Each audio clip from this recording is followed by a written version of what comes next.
জামাতের মধ্যে ইমামের পেছনে সূরা ফাতিহা পড়ার ব্যাপারে শরিয়া কি বলে, এই সম্পর্কে ভাই তিনটা মত আছে।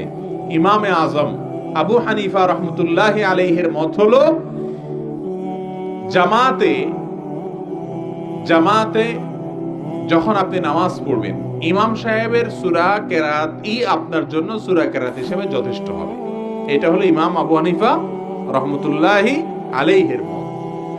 অনেক ইমামদের মত, হানাফি মাযহাবেরও অনেক ইমামদের মত, অনেক আলেমদের মত হলো যে ইমাম যখন জোরে কেরাত পড়বেন মাগরিব এশা ফজর, তখন আপনি শুনবেন।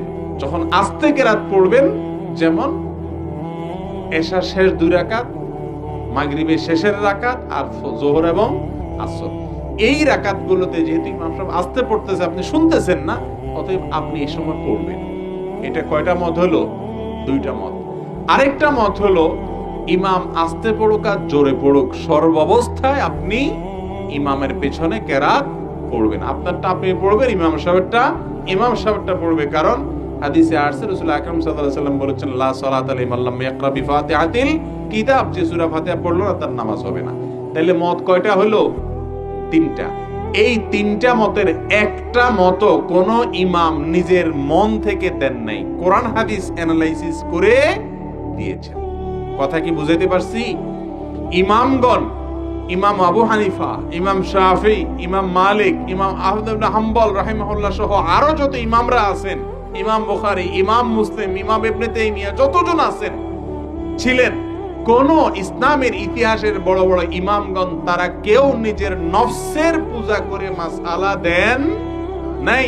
তারা কোরআন হাদিস থেকে বুঝে, নিজের যেটা বুঝে আসছে সেটাকে মাসআলা দিয়েছে। ঠিক না বেঠিক?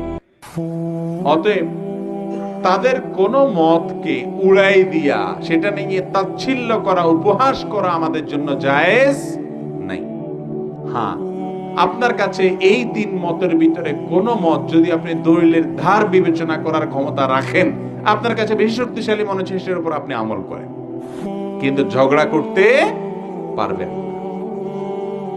এই যে আমি শুরুতে বললাম প্রশ্ন করবেন জানার জন্য, এই প্রশ্নটা কি জানার জন্য হইল?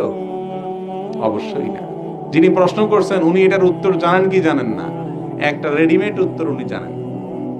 এখন উনি চাইতেছেন হুজুর আমার মন মতো একটা উত্তর দেখ, আমি এটা নিয়ে এবার ঝগড়া করতে পারবো এলাকায়। ঠিক না? ঠিক।